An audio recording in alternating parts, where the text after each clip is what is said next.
Yes. Hey, we're back. And it's good to be back. Back. It's 2 weeks since we've been live. Hopefully y'all caught the season finale last week. With the Wobbly Gobbler. The Wobbly Gobbler and the Heaven Hill. Yeah, I forgot about that. Did I tell you I found that? Did you? At Oh yeah, you did. Yeah, you messaged me about that. That's if y'all are interested in a good bottled and bond, and what I would consider, and not only me, but a lot of people would consider, one of the most bourbony bourbons that you can taste. It's that Heaven Hill Bottle and Bond. I mean, it's just such a classic bourbon. It is. And I found it because I haven't walked into Sam's Club liquor store in years, and they had it there for $38.95, I think it was. Oh yeah, you got to turn that on, buddy. I've got to put it on and turn it on. Hello, Hatter here for getting shit again. Yeah. As we were working our way through the technical difficulties, Hatter there told me, the technical difficulties are mostly right here. Yeah, well, that's the truth. With age, that kind of happens. Let's do that right there a little bit. No, that works for me. You're looking at the Welcome shot. back. Oh, well, yeah, I've got the shot back here. I've got our logo back here. I don't even know if you can see this real well. That one's kind of hidden behind you a little bit. Yeah, but, well, yeah, I'm a wide body. What can I say? I'll tell you what, we can do this though. Y'all carry on over there. I'm doing the tech shit. Yeah. We're still trying to get it unfucked. But yes, vacation was a blast for me. I enjoyed it. I was down. I don't know if you've been following our Instagram posts, but obviously was down in Islamorada. Met some good new friends at the Islamorada Brewery and Distillery. We're going to give them a little shout out this week. In 2 weeks, we're going to make a cocktail that is a gin cocktail. That's a specialty gin, and I'm kind of getting ahead of myself a little bit, but very fun cocktail. If they've seen our Instagram yet, they will have caught a hint already. Oh, absolutely. What the schedule is. I posted Right. our schedule for the next 6 weeks, the drinks we're going to make. I think I may have even posted something today that you sent me the initial picture of those two bottles. That could very well could be. I don't know. See, I'm not even keeping up with all Right. of it. We're both trying to keep up with this and life at the same time. So That's true. yeah. Yes, we're both realizing, we have work and we got this, and we're trying to expand this more than what it already is. So, but if you don't follow us on Instagram, I've kind of taken that bull by the horns and started posting more actively. We're fairly new on that particular platform. So, but you can find us at loquacious_libations on Instagram. And we, just a preview for you, we are starting our own Discord channel as well. Scott, when you were down there. Yep, I was talking with somebody that is in charge of an Instagram account down there that has got a lot of followers, and he is a social media guy, and he strongly suggested he asked me what our target market was, because we've been broadcasting on Facebook Live, and he's like, okay, so you're after you. And yes, that's pretty much right. We've been after the 40 to 60 crowd, typically white males or their spouses. Just because that's who's going to relate to us. And that's right. That's who's going to relate to us. For the most part. But when I started explaining what we were doing, he really enjoyed that idea, and he watched a little bit of a YouTube video. He's like, you guys got an interesting concept. What you might want to do is get yourself a Discord channel. You're gonna open yourself up to a lot of 20 and 30 somethings that are typically gamers. And my son is on Discord all the time, my 25-year-old. So I understood exactly where he was driving, and you'll be able to find us there. I don't exactly know how Discord works. I think you have to go to the lobby and ask permission to get into the show. We'll have all the instructions up very soon. I'm actually working on a channel. Luckily enough, because of some gaming that I did a couple of years ago, I've got pretty good experience with Discord. I used to actually run an entire server. So I'm already in there building it. Well, that's really cool. I'm looking forward to that. Right. So we're going to have little sections. We'll have a little lobby where you walk in. We'll all say hello to you when we see you drop in. But we're going to have different rooms in there, basically channels that you'll be able to go and see all the different recipes that we've done from day one, all the different whiskeys and different libations that we're featuring all together, upcoming events, extra content, kind of like we're doing on YouTube with the hunts and things like that. We might even do some like short videos and stuff like that. Yeah, I was just going to say, I think we're looking at getting on TikTok. We're going to be on X here soon. Plus, the fun about Discord though is the live interaction on there because yes, that's one of the things that we are after. So one of the things we're exploring, at least in a primitive way, to get you guys involved in this is we're going to try to use one of the live voice channels in there and bring somebody in to speak with us. Yep, I think that would be fun. So it'll be like having live callers on the internet. Basically, what we're going to have to do at first is I'm just going to have to hold the phone like this while the person talks and catch them on our little mics that we have right here. But it'll be something we can play with. And there'll be some guidelines, like if you're going to come in here and act like a jackwagon, we'll know we're the only 2 jackwagons allowed in here. We have full jackwagon control here. Yeah. We do have 3 viewers. Unfortunately, the way I've got everything set up, I can't tell who's out there tonight. So say hello to us. Hey, thanks for coming in and seeing us. Thanks for watching. Yep. So we are starting our Gin Gems series tonight. I've been looking forward to this because I know that, and here, if you go to Instagram and look at the schedule of events coming up across the next 6 weeks, we're starting with the most basic of gin drinks. And tonight's drink, literally, there's a quote, a very famous quote from Winston Churchill. The Gin and Tonic cocktail has literally saved more lives than all the doctors in the empire combined. And I'll get to that at the end of this.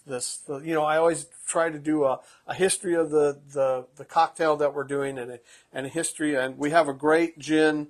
I'll give you the reason for why the Plymouth gin tonight. But it's the goal of really the Gin Gems is to take somebody that Michael had an experience, and there's a lot of people out there that are exactly in the boat rowing with you, that they tried some gin when they were young, they got sick off of it, and it's just like, I don't really like gin. Okay, well, this is aimed at taking you through a progression of drinks that at the end of the day, they're going to be properly made. Mm-hmm. B, there's going to be 2 main styles. One are Collins glasses. Well, unfortunately, I couldn't find my Collins glasses tonight, so I have Gibraltar glasses we're substituting. Hey, can you drink out of them? Yeah, they were. All right, then. We're good. But it will take you through a series of cocktails that will end at a true classic, the martini that I made for my grandparents way back when I was a little fry and learning how to make cocktails. So let's talk about gin. Yes. Gin. Gin is one of the oldest known distilled spirits because we know that the Egyptians were distilling spirits, but we don't have any idea what they were making. So gin really comes from a bunch of Dutch monks back in the 1200s, believe it or not. All right. They figured out how to distill, and they used juniper in the distilling process, and they created what is called, in Dutch, jenever, or Genever is how you say it in English. And Genever doesn't taste anything like this. You can go get Genever, and it's very different from what we're going to be drinking or what you think of as a classic gin, like a London dry gin. And Plymouth is a little bit different. We'll get to that. But when it was first created, it was used to... it was created, and the monks put it out into the population to prevent the plague. Really? Yes. Now, did it work? Obviously not. As millions of people died from the plague. Right. And it was the rats' fault, not I mean, that was really the problem. And finally they started killing rats. So it really, gin kind of got its start. We got to fast forward now about 400 years. In the late 1600s and early 1700s, the Dutch people were fighting for their independence. Of course, who are they battling? Well, the British were joining them, so they were fighting the French. For whatever reason, it's like all the same family, but they're fighting with each other. Brothers fighting brothers over there. And anyways, the British soldiers of the time brought Genever or Genever, however you want to say it, back to Britain because they enjoyed drinking it. It was like, a shot of courage before going into the breach. Right. And they enjoyed the libation. They enjoyed the spirit so much that they brought it back. Well, Britain then started importing. There was no gin distilled in Britain. So they were importing the spirit all the time. And finally, King William cut off all imports because he realized, hey, I can boost our own economy, national economy, if we start distilling this and selling it here in the country. Right. So that started to happen. And that led to some problems because there were no regulations at first. And there's what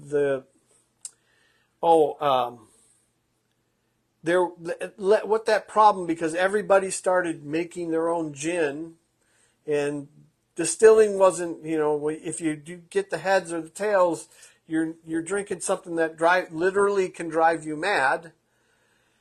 So they had to come up with a way to regulate it, of course, and it led to the great gin craze, where people were actually going crazy in London, right, because there was no regulation. So they Mad as a Hatter comes from that too. They decided to regulate, and then they set up. That's where if you've ever heard of the 3-tier system of alcohol distribution, right, that's when it was created. I think that's a huge problem in today's world, for what it's worth, because it gives an awful lot in our country. It gives an awful lot of power to the distributor class of people. That's where the bulk of the profit is made not at the distillery. And the distillery, unless you're on distillery property in the United States, you can't buy directly from the distiller still. Right. It has to come through 2 middlemen to get to you. Well, the markups are nuts. Right. And that's not to smash anybody on the secondary market. Right. So anyways,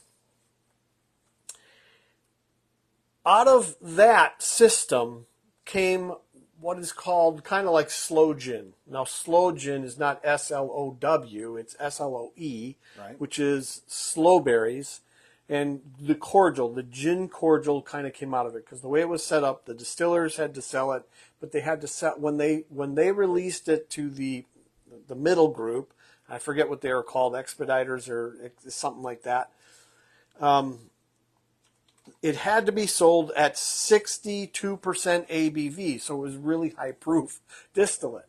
Right. Then the middle group redistilled it, put the botanicals into it, and lowered the ABV, and then it went to the retailer, who then lowered the ABV even more, down into like the 40 to 50% ABV. So you're getting very low proof liqueurs or cordials at the time. Right. And that's when the name gin, G-I-N, Genever and Genever went away, and gin came into the favor. Well, let's keep going. We got a little ways to go. Gin's got a great history. Eventually, this led to a refined spirit, a refined distilled spirit. It was called Old Tom Gin, which is a little sweeter. It's kind of a malty beverage. You can get Old Tom Gin today. Mm-hmm. Okay. Old Tom Gin actually should be made with the drink we're going to make next week and in the 4th week. Yes, in the 4th week. Is typically made with Old Tom Gin, but you don't have to anymore. And the reason for that is because Old Tom Gin is a little bit sweeter and a little maltier. you can control the sweetness now in the drink. Now, we won't have any additives this week because the additives are in here. Right. But in the future, you're going to see us add some syrups that we'll use again, and you'll see some other liqueurs that we've already used and some new liqueurs coming in that we'll use again. And if you're following us, you'll build your bar, a nice home bar over the course of time. Right. So after that, now, here in the middle 1800s, we're all the way up to the 1800s now, the column still was invented. Well, what does the column still do? And the Alamorada Brewery has a micro column still. It's a pretty cool setup that they have. I didn't get to tour it, unfortunately. I missed their master distiller by about 30 minutes one day, and it would have been cool. But I think when I return down there, because that is my home away from home as far as I'm concerned, my heart is in Alamorada. I can't. Gotcha. Just the way I am. And it's been there since I first went down there in 1992 on my second anniversary, I think. And it's no. Anyway, I'm getting off on that tangent. Hey, that's tangent time. So, anyways, in the middle 1800s, the column still was invented, and because the column still, the way column stills work is it distills and distills and distills, and you get a real clean, real crisp and dry distillate. And then the way that gin is made is the botanicals. Okay, to be called a gin, you got to have juniper berries, but then other botanicals are put in. I mean, nowadays it's really cool because it's any botanicals. At the time, back in the 1800s, it was lemon peels, lime peels, some herbs like rosemary and coriander and those kind of things. And they're usually hung in a basket in the column so that when the distillate is going past, it will pick up the flavor of those. Gotcha. So it flows through it. It flows through it, right. So it's not boiled away in the mash. That's not the way it works. And that's where then the term dry gin or London dry gin comes from. Now, if you want a London dry gin, the gin we're drinking tonight, we'll be drinking for 5 of the 6 cocktails we're going to make, is going to be this bottle of gin. All right. And we're going to get to this last, Plymouth gin, because it kind of is in its own class. And there's a reason why I picked, when we went out hunting, we talked about forage gin, we talked about Beefeater, and those would be 2 classic London dry gins. Most of the gins that you know, Gordon's, Tanqueray, Bombay Sapphire, they're all London dry gins. If that's your flavor, if that's your taste, what I would suggest to you, because we are a value proposition. We have our first international viewer. Oh, that's awesome. There's a well, guy. wait a second. Korea, so we have our second. Right, but this is from Australia this time. Awesome. My brother's been tuning in on the YouTube. The brother in Korea has. Yeah. I don't think he's been on live yet. But we have our first live international viewer from Australia. Now here. Good morning. Good morning. Now Good day. I tagged Fever Tree Australia in a post on Instagram. Did today. you? Yes. Sweet. So I don't know if that's where he found us or I Right. clueless. So, Who cares? This guy, I actually know him from Discord and the game that I used to play. Oh, awesome. So his name's Fabio. He's from Australia, and we call him. I call him Sway because that was his name in the game. So Okay. That Sway, works for welcome me. in, brother. Welcome in, man. So, anyways, getting back. Back to it. If you like stuff that's dry, like you like Cabernets or dry wines, you probably will appreciate a dry gin. This is a dry gin. It's not as dry as a London dry gin because this is not made in a column still. This is made in a pot still. Okay. And you get a little more robustness. And it's kind of, I won't say it's in between an Old Tom gin and a London dry gin. It's just in its own category.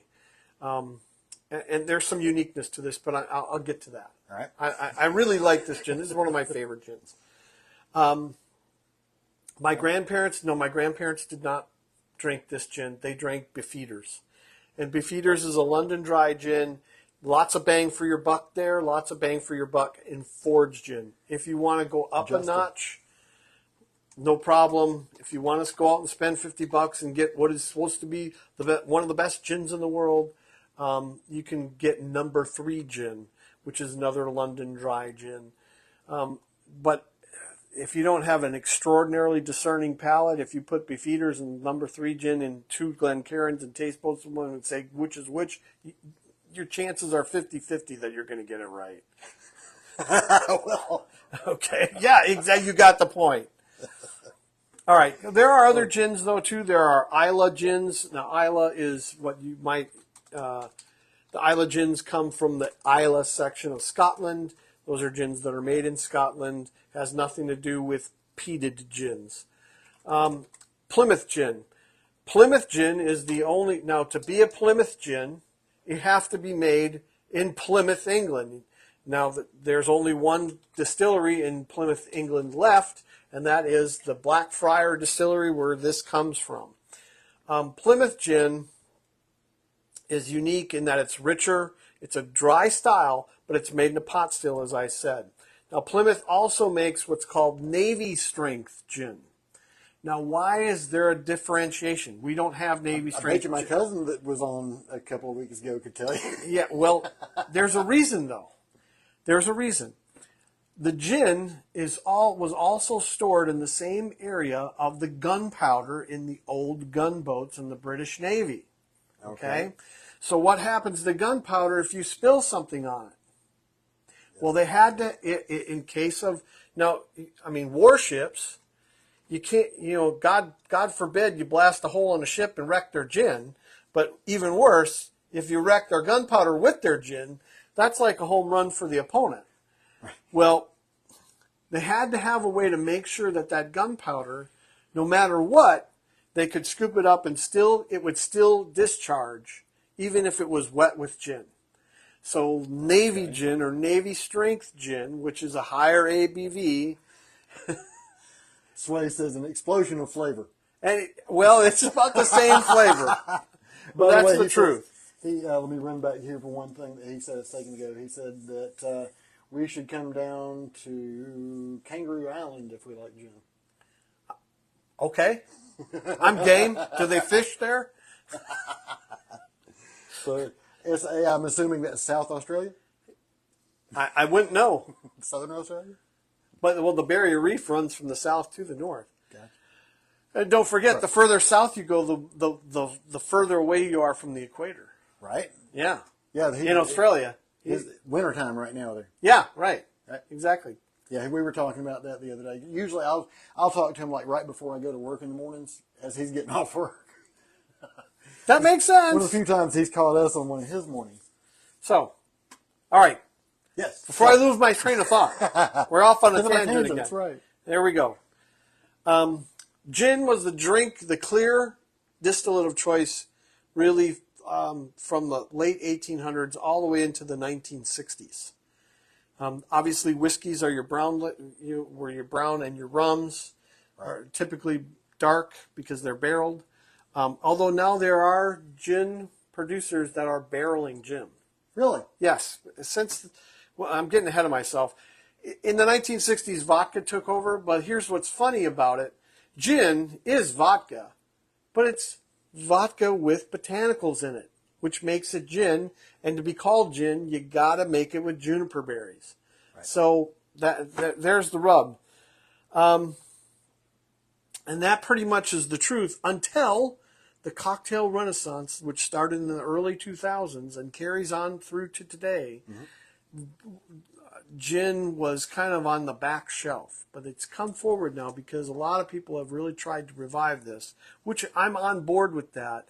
And these are not the only 6 gin cocktails that we'll make in the series. I mean, who knows how long you and I are going to be doing this. Right.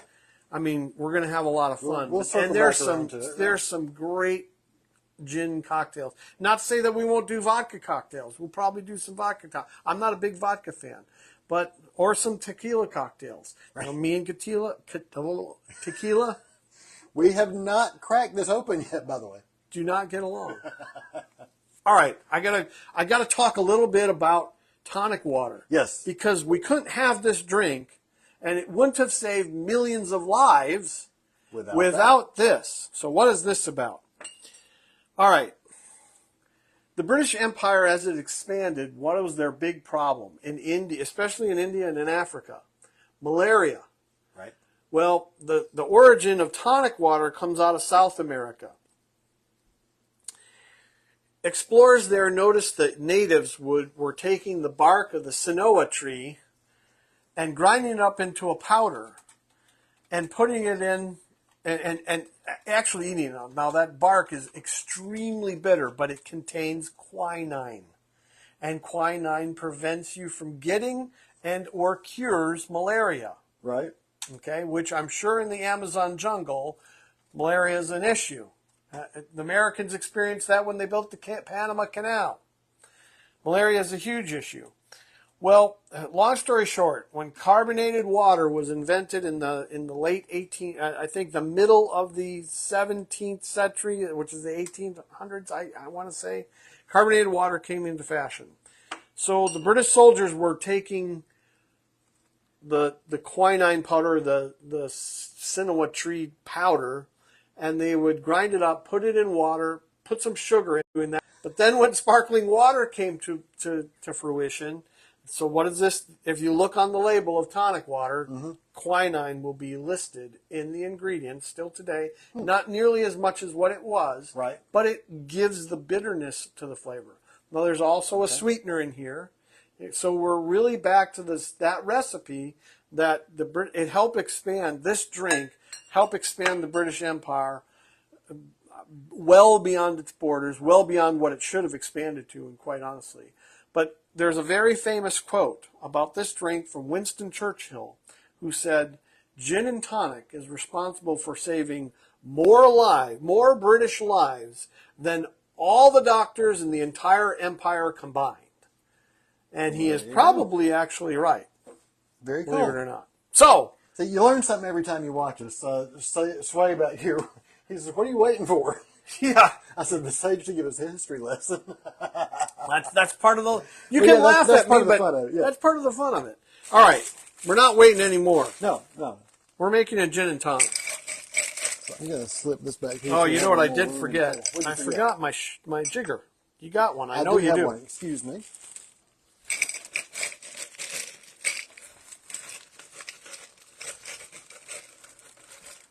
And while he's off getting that jigger, just to kind of reiterate what we're going to do, coming up next week we are having what is a Tom Collins classic gin drink again with citrus. You can do your homework on that prior to it. The week after that is a drink I'm really looking forward to making because I had a taste of it. It's absolutely delicious. It's called the Mermaid Magic. I think it should be called the Magic Mermaid, but that's neither here nor there. That came from the good folks at the Islamorada Brewery and Distillery. That is such a damn good drink. I can't explain it to you how good that drink is. After that, we're going to have an East Cider, which really plays on, we add botanicals to it. It's a very crisp and clean drink. It's served up. And I'm doing 3 in Collins glasses and 3 up. And I'm getting you to the classic martini. The week after the East Cider, or the East Side, we're going to have a Martinez, which led barmen to make the martini. You can look all those things up. The martini that I'm making is the classic martini, as I mentioned before, that I made for my grandparents, and it's made with dry vermouth, orange bitters, and they used to put orange oil on the top, but they would take their orange and their skewer, and they would put 2 olives and an orange wrapped in an orange and put it in their drink. There you go. Now my grandfather loved those olives too, so he a lot of times would have 3 rather than 1 or 2. So That's the way it went around my house with the cherries. Well, first of all, my granddaddy would always give me cherries anyway. Just put them in my Coke and crap. But, Oh, there you go. Look Jesus. at you already starting out. yeah, see, I gotta do the. It's because here, you know what I said last week. The way to properly do this is like that. Right. But I have nerve damage. I suffer nerve damage in my left hand, so it's very hard for me to feel that. So sorry. No worries, no worries. I'm handicapped, not just mentally.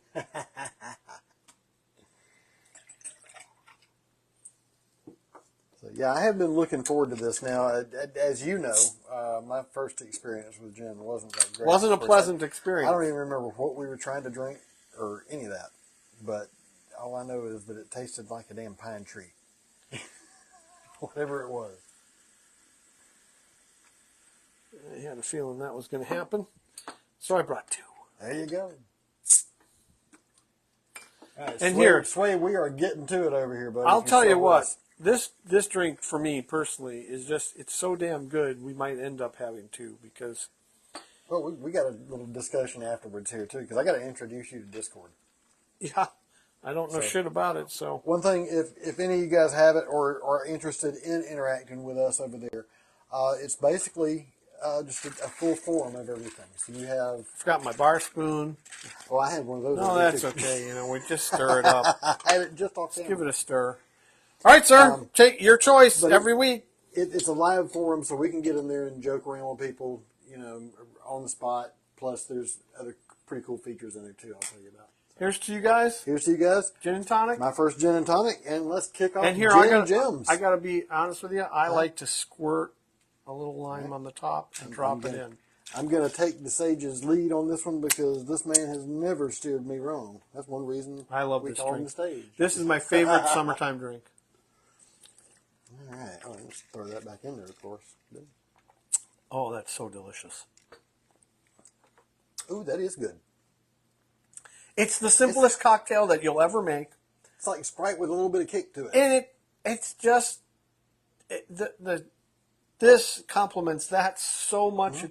It's like a hand into a glove. Very nice. Yeah.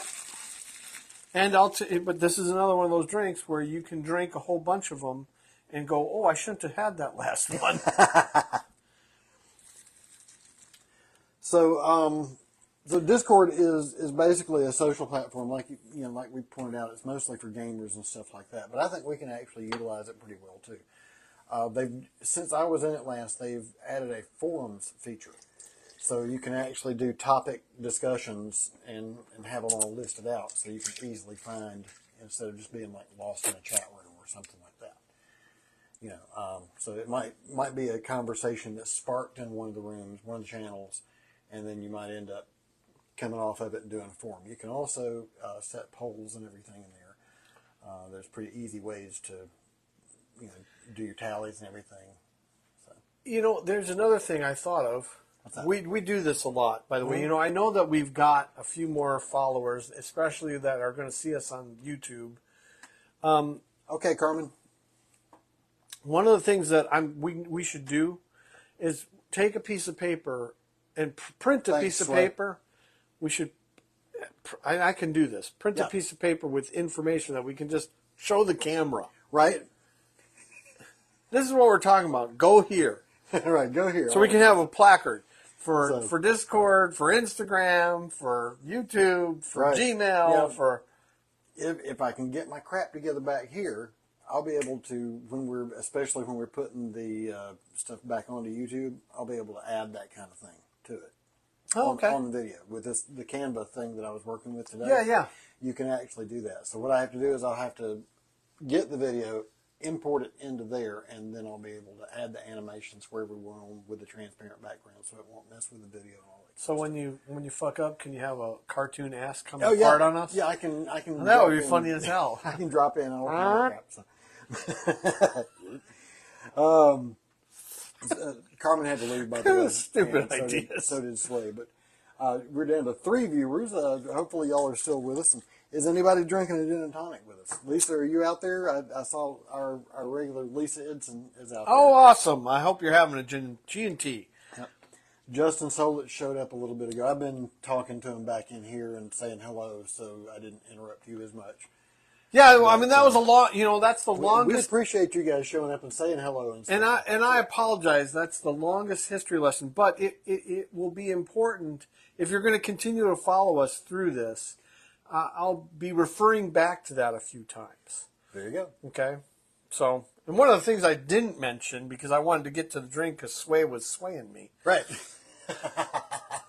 You know, gin has also had a revival because the rules changed for distilling, and now they just changed again. That's a whole tangent there, but the rules changed, which then since the early 2000s, a bunch of little distilleries, mom and pop distilleries, have popped up, and they're making gin, and they're making interesting gins, not just they're local gins now, which is like Isla Morada is one of them. Right. They make two different gins. We're going to feature one because it's the best value proposition I've run into in a while. They make what's called pea flower gin, which is blue gin. Butterfly pea flowers is what it's made with. Or it's one of the botanicals, but it imparts its color from the flowers into the gin, and it's a bluish purple. Now, blue gin typically is $50 to $80 a bottle. They're selling theirs. If you're down in Isla Morada and you make the drink that they've concocted, and I need to call them and find out who came up with that drink, so I can give them credit. Exactly. Because that'll be our history lesson for that week. Yeah. But by the way, speaking of that, the whole mermaid magic thing, we found out something very cool today. That we didn't know. Yeah, that neither one of us realized. And my wife is actually mad at me, though. Is she? Yes. Because you didn't know it? No, because prior to us be here. Because prior to us going on vacation, I made a commitment to miss that week. Oh no! But now I've scheduled us right because Swiss cheese. Right. So I told her, I said, well, what we're gonna do is we'll go out to dinner that night. I'll pick you up from work. We'll go out to dinner, and then we'll come here and have a nightcap. And you'll have a Magic Mermaid. And the four of us will have a Magic Mermaid together. You know what? Now, she doesn't want to be on camera either. Right. We'll let them sit over here. Yeah, that's fine. They can sit off camera. No, but what did we find out today? They share a birthday. On the same day, which is the 14th of August. Right. Which, by the way, I mentioned this to you, which is also Tim Tebow's birthday. Go Gators. Different kind of.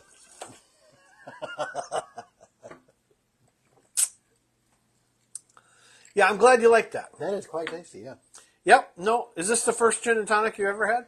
I believe it would be, yes. Yeah, okay. Like I said, I have no idea what that drink was, just that it tasted like a pine tree. So I don't think it would have been this because I can't see how any of these combinations would have led to that.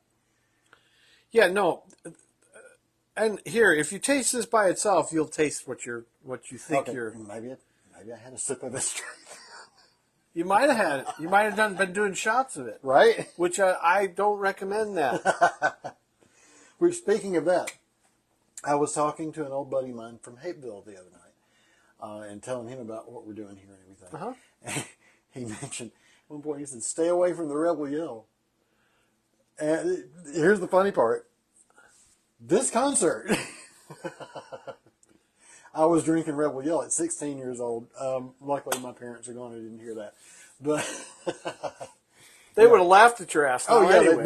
they would. They actually both would have gotten a kick out of it. Probably knew about it not long after it happened. Probably. Maybe even the same night. But anyway, so I was talking to Jared Slayton about this, and he mentioned the Rebel Yell and everything. I had to tell him, I said, yeah, that was like one of the first whiskeys I ever tried, and I won't ever touch that stuff again. I don't blame you. You've talked about bathtub gin. That was bathtub whiskey. And we're talking right up there with MD 2020 and I Thunderbird know. and I all know. that good kind of stuff. Yeah. Now, hey, be happy. East Point ghetto stuff. Be happy I didn't go into the bathtub gin hole because that was part of the craze. People were making distillate and putting turpentine, and that was part of the gin craze. Gotcha. It was insanity. And then in Prohibition, that stuff was happening again. Because, a small still, you can set up in literally in your basement and run it because it just needs a heat source. And, right. Alcohol boils off at 202 degrees or something like it's under the boiling point of water. Right. Well, it doesn't take much. It doesn't take a big heat source. So, right. Which, the Supreme Court just ruled that distilling spirits at home is is not illegal. It's Really? constitutional. Well, last week or a week before. That's right. You know, remember, I did hear something about that at one point, but it was so passing with all the other craziness going on that it didn't stick. Oh, we didn't even talk about the craziness yet.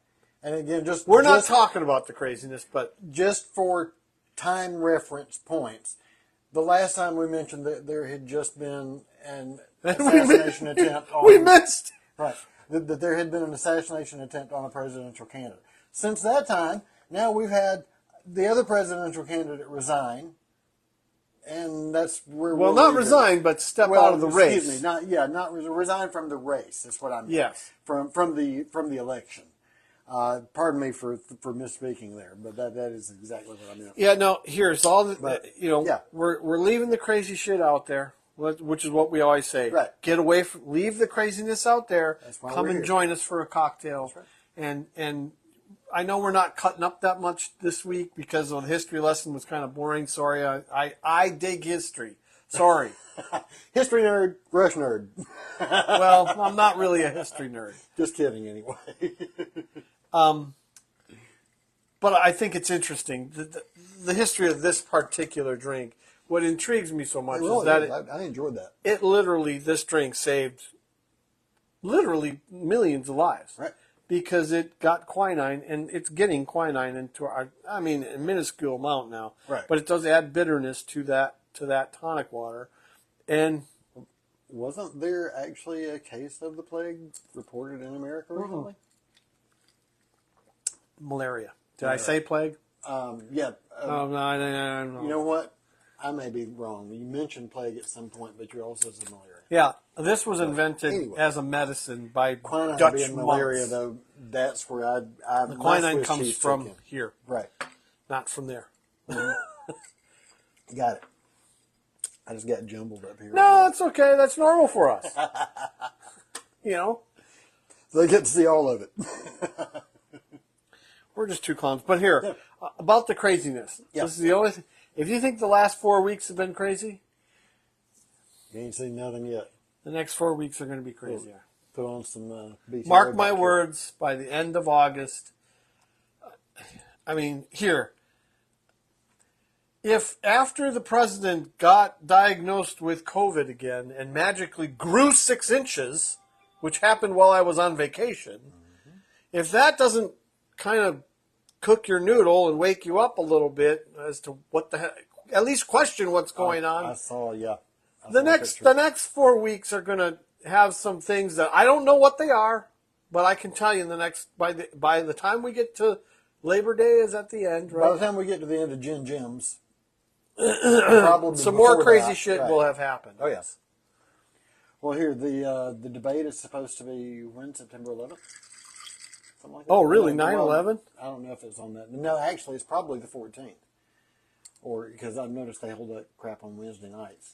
Last couple of things we've actually been competing with. No wonder we have. Like we are any competition. No for wonder we. anything on No YouTube. wonder we have such a growing audience. Right. They're like, fuck that shit. away I'm from gonna that go shit. listen to those two knuckleheads.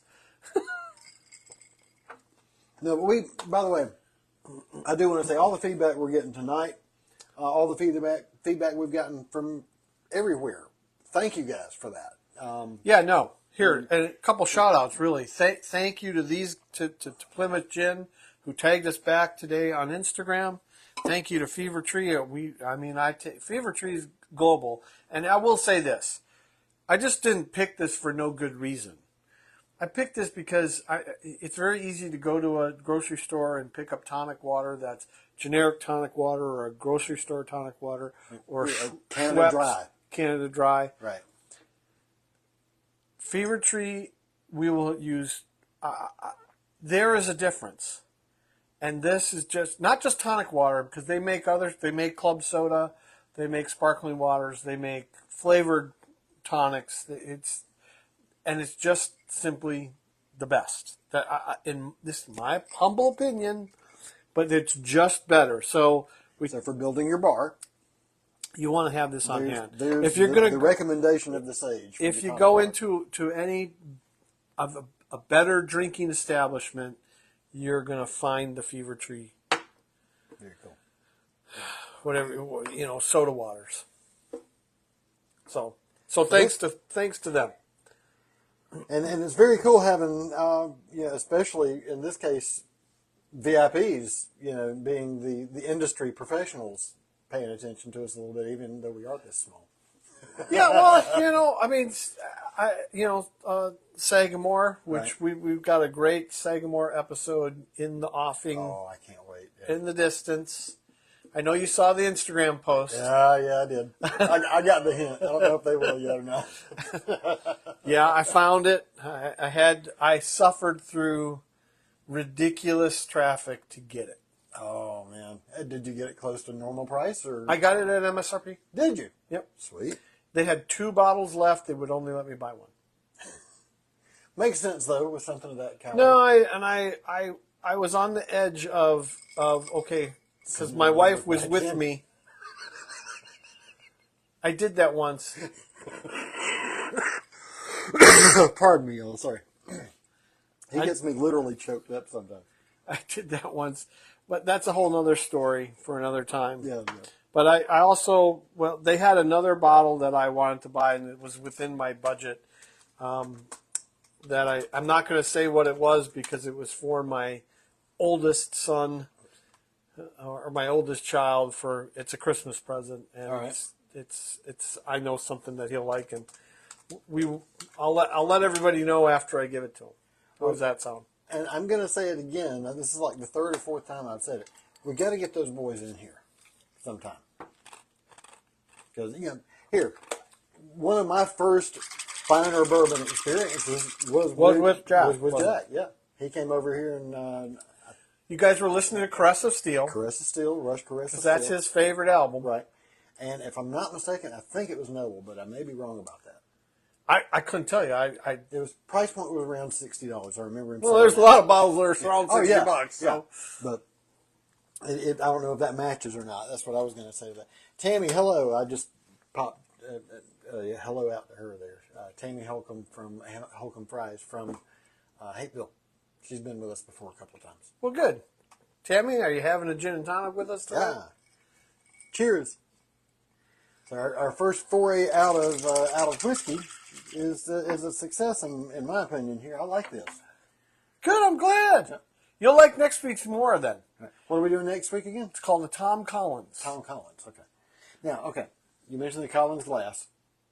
You mentioned the Old Tom gin. Tom Collins. There you go. I was wondering if that was where that. No, actually, I'll do the history. It's a good history. There's actually in the early 1900s, prior to Prohibition, there was a great prank that occurred in New York City. And this is a cute story, so I'll tell it now. I don't believe it's the origin of the Tom Collins cocktail, because it's in print prior to this prank that happened. But right. It was a common thing that people in New York City at the time, rents were very high for that time period. And so a lot of times you'd have a couple roommates, share the cost, okay?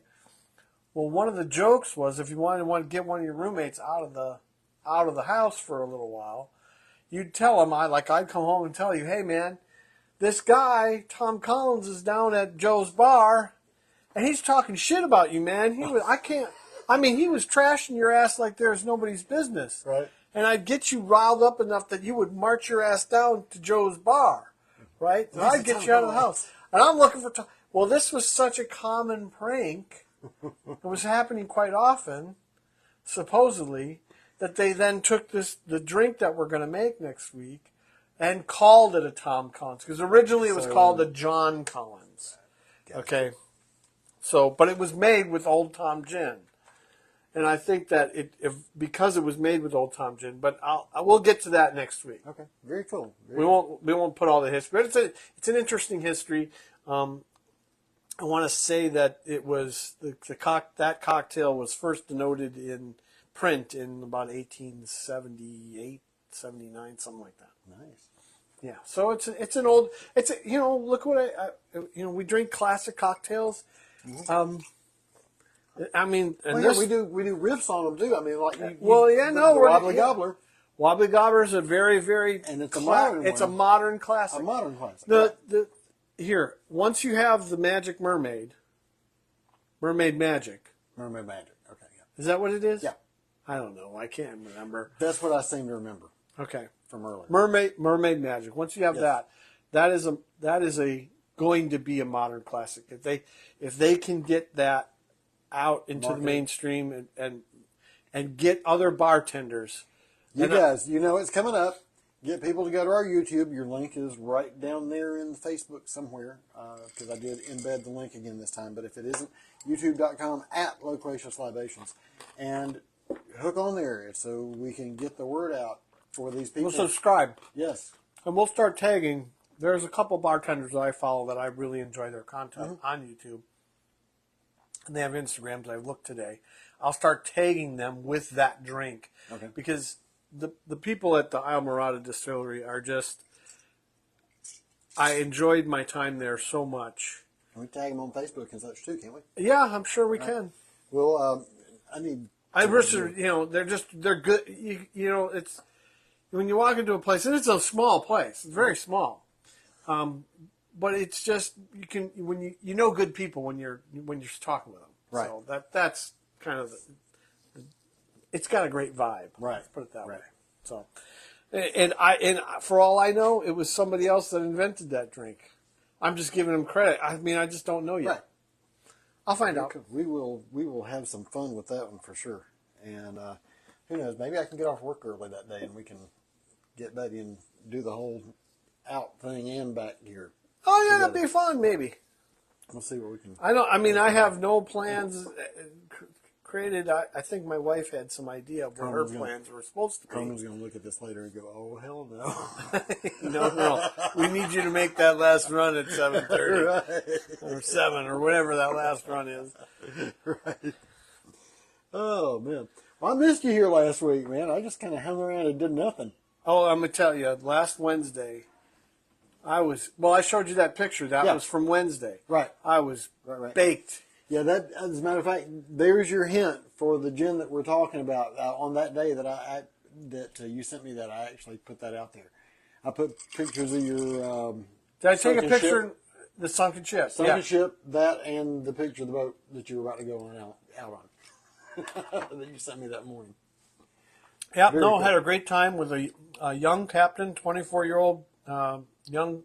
I don't want to call him a kid, but he. To us, that's a kid. I mean, hell. Well, he reminds me so much of Jack. Just his mannerisms and whatnot. But Sean McMillan, or McMullen, I got his card. I could look, but great young captain, very entertaining, knows his stuff. Was busting my balls with me. I mean, I just enjoyed my time with him. Right. And it's the first time that I ever had a chance to go lobstering. The pictures he showed me were awesome. Those were really cool. We caught 11. They're the most expensive lobsters I've ever purchased, because chartering the boat to go lobstering was $800, and we only caught 11. So, Right. But it was I would do it again. And he even asked me, he For the said, experience. "Would you do that again?" And the experience was better than parting with the money. Right. So, and it was not something I had planned on. So, of course, I spent way more money. I planned this vacation and I had a budget in mind, and I blew past that by 4 numbers. Which is typical for vacation, right. though. You know? Vacations never go as budgeted. But you know what? I went about double what I had intended to spend when we went to Georgia. Even. Well, that brings up another subject. You got a vacation bourbon. Mm-hmm. I got a vacation bourbon. So we got to do vacation bourbon. Yes. We can sip on both of them, review both of them. Okay. That's an upcoming show. There you go. That's sometime in Whiskey Wednesday season 2. Sometime out in the future, because I kind of got us planned in my head to Christmas. All right. So that works. Okay, so Gin Gems takes us through the first week of September. Mm-hmm. Okay. So after that, we've got roughly 3 months to the end of. And we're going to do right after that. We're going to do our budget bourbon bonded blind. Bonded bourbon budget bonded bourbon blind. Easy for you to say. Yeah. Damn it! I did have to set up this whole alliteration bullshit, didn't I? You know what I didn't mention before though, when I said, the concept is we're going to do budget bottle and bond bourbons. Right. We have 4 of them. Well, we have 3 right now. We're hoping to, and I know it will substitute for the 4th, but right. we're still hunting still for a looking bottle. For and I'll tell you what, I was on vacation 1, 2, 3. I was in about 6 liquor stores, and specifically looking for those 2 bottles, and I found one. Found one of those, right? Yeah, best $19.99 I ever spent. Let me Sweet. tell you, for a liter. It won't surprise me if that wins that. Okay. I mean, any one of those could win, Right. but we'll see. Your blind is the ones that we're talking about right now. We'll be tasting them blind, and of course you'll find out more about that when we do that. Yeah, but then what we're going to do is take the winner of that, and because all those are $25 or under. There's 2 of them now. Except for. Well, no, on the budget ones, Okay. they're all $25 or under. Over here. Then there's another group of bottle and bond whiskeys that are in that $45 to $60 range MSRP, which will bring that one up to. But I realized there's one, because we talked about the ones that we wanted to do, but we forgot we had Henry McKenna earlier, so that's going to be the 5th one. We're going to do a blind of 5. And of course we've got the Heaven Hill. The Heaven Hill is going to be one of them. All right. Now here, which, yeah, that's good stuff. I'll also let everybody know, if you go back and you watch our local hunt that we did, and I featured the most exacerbating, mind-bending to me markup in the history of markups. I mean, I've seen some Yes. Oh my gosh. I've seen some markups. No, when I was out hunting, I always, bottles I personally hunt for, but I won't only pay what I will pay for them.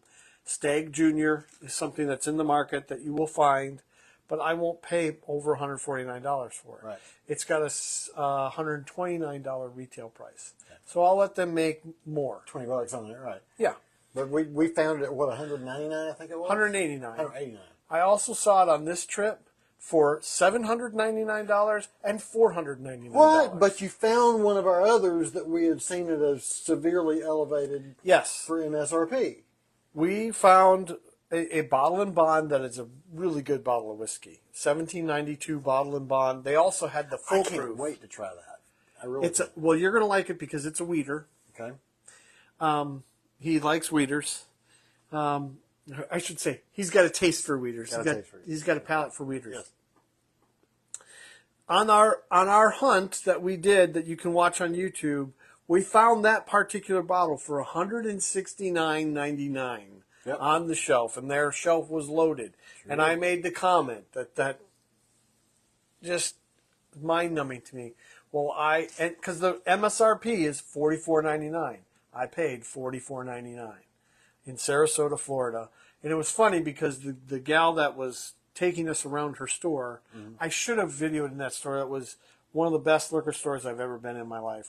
We'll get a chance to go back down there. Yeah, it's not a Norman's. I'll give him a shout out. Right. Norman's on Clark Boulevard, I think, in Sarasota. Great liquor store, great inventory, really well stocked, and nice people. Very cool.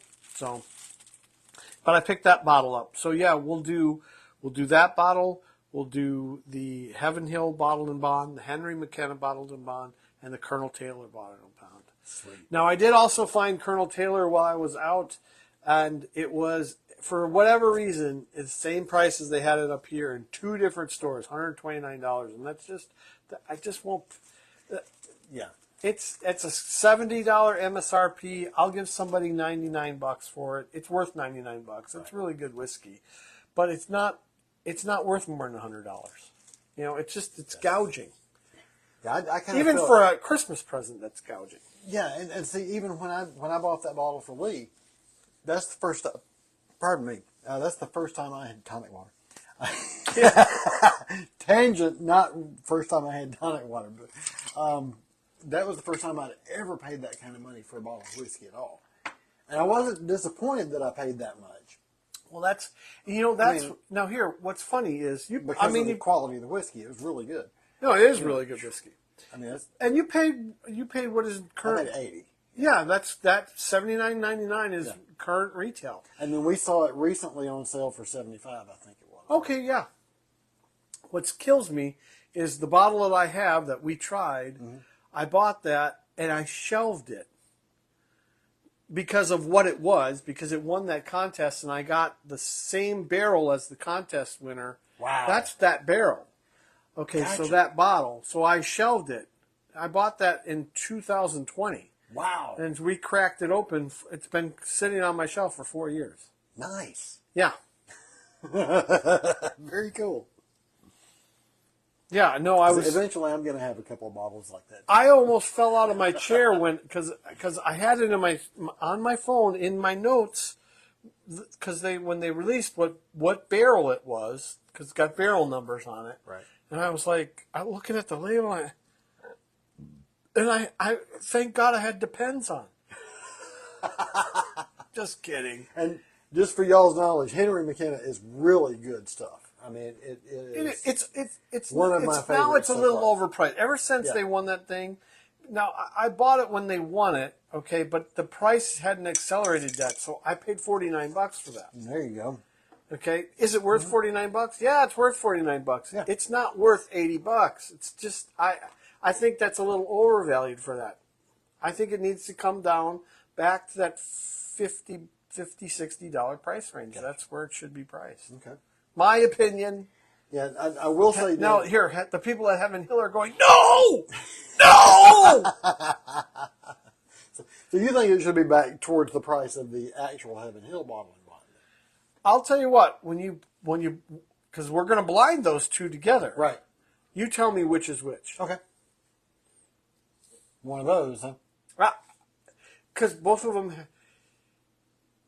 The reason I like Heaven Hill so much, especially for $38 at Sam's Club now. Right. Now I know I can get it there.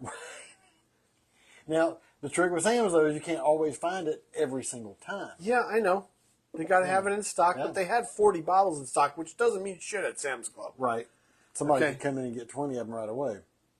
That's a good price. But again, I said it earlier in this podcast, that is one of the most... If you've never had bourbon and you want to have a good bourbon and you're willing to spend a little bit of money, that is just a classic and proof point. It's just a classic bourbon-y bourbon. That's how bourbon should taste like, and just in my opinion. Right. And especially not. I was laughing about this. There's so many. When I was out in the stores I was in, there's so many different bourbons. It's nuts in the marketplace right now if you really think about it. Yeah. I mean, here you have a distillery that's a Florida distillery that's really tiny. Now they're selling pea flower gin for $27.50 plus tax, which on the shelves in the stores you're not going to find pea flower gin for under $50. Are you even going to find it around? Oh, and that's another thing. Is it on the shelf? Right. I didn't even look when I went the other day to buy this Fever Tree. I have never seen such an animal myself. Again, I wasn't really looking for it either, though. So. Yeah, no, you wouldn't think anything of it unless I was talking about it. Probably would be like, what the hell is this? Right. You almost because it's a when you see it whole in the jar, it's very blue, but it turns purple quickly. And the drink that we're going to make, it gets to a pink. Oh, okay. Yeah, it's a pink drink. It's really. Oh, I know what you're trying to do now. I just realized. Trying to be smooth about it back here and not interrupt the cast, but then it just is what tech it is. issues come in because I'm not using the one on premium right now. So we're gonna have to check an ad out for a second. Yeah. Somebody's gonna get some free advertising behind us. Hopefully we can drown it out and they won't hear it, right? Yeah. What are you gonna do? There we go. All right, there we go. You know what you got to do is you got to record it and I had it queued up and didn't think about it. Doing it the right way. Having it queued up just elsewhere besides yeah, like in Windows Media Player or something. Because you see what's happening. Here's the stupid shit we talk about. We just ignore you guys for a second and have a conversation. Which what we didn't do very much today. Go ahead and do it now while I vamp for me. There, that's what we did. We didn't do a lot today. We didn't do much ball busting. Right. We got a big long ass history lecture about gin. But we're starting a new section. But well, you know what? It's still fun though. I mean, whatever we're doing is fun. Well, it's fun for you and I. will say it again. I just want it to be fun for them. Right. I will say it again. I enjoy this time of the week more than any other of mine. Running around stuff. Yeah, no, I get it. I look forward to this every single week. And now that we brought you guys into it, I look forward to it again. Yeah, I was going to you just took the words right out of my mouth. That I used to look forward to Wednesday nights. Not meatloaf style, though.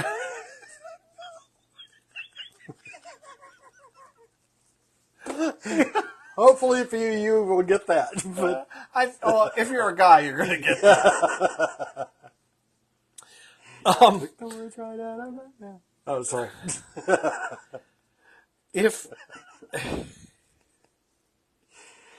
Oh, man. Constant comedy routine No, when we're not doing history lessons. Well, we'll have another history lesson when we get to Bonded and Bond, because I'll explain that so the people understand why it exists. Right. Well, actually, you can continue because it's going to take No, me I'm not going to. The Bottle and Bond stuff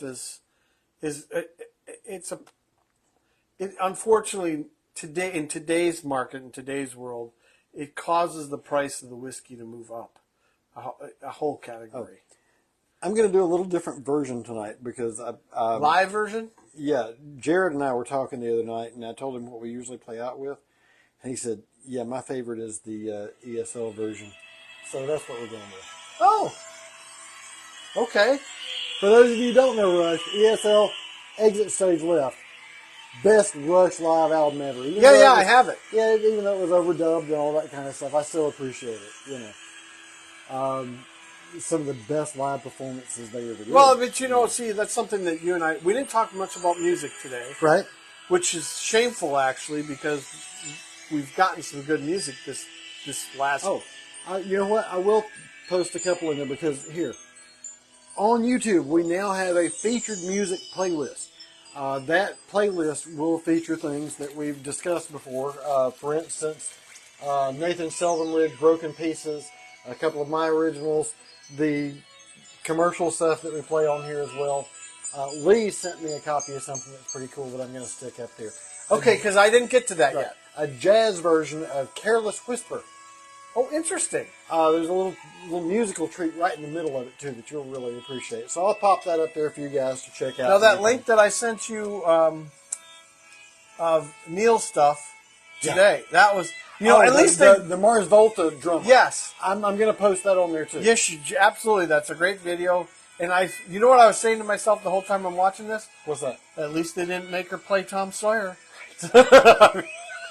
Exactly. But, oh man, Free Will, what a song to try to cut your teeth on for Rush. I was sitting there counting it for Betty this morning with the 3s and the 4s and the 7s. And right. And but for she her was, to and do she what was writing stuff down. And when I saw that, I'm like, oh, she's counting. Yeah. Yeah, and thinking. It's math. It really is. Anyway. That's why we music appreciate turns every me on. one of you guys. I appreciate you, sir, as always. Good to be back. Good to be back. Gin Gems has kicked off for the back next in the saddle. 5 weeks after tonight. We have our schedule up on Facebook and Instagram. You'll see some more promos from us this week and such too. We're having a lot of fun with this overall, not just this part of it, but the production and stuff too. Yeah, and the planning for the social media. Watch for the link to Discord, where we're going to have basically our own online bar. Joe's Bar. It's what it's going to be, kind of. As a matter of fact, I may come up with, like a bartender bot, and we'll jokingly call it Joe. You can come in and order a drink, even if you're not getting a real one. You get a virtual drink in there. Yeah, that works for me. Yeah. All right. Sounds good. We will see you guys next week with The Tom Collins. Jim's number 2, Tom Collins. Thank you for see ya. joining us Thanks. tonight.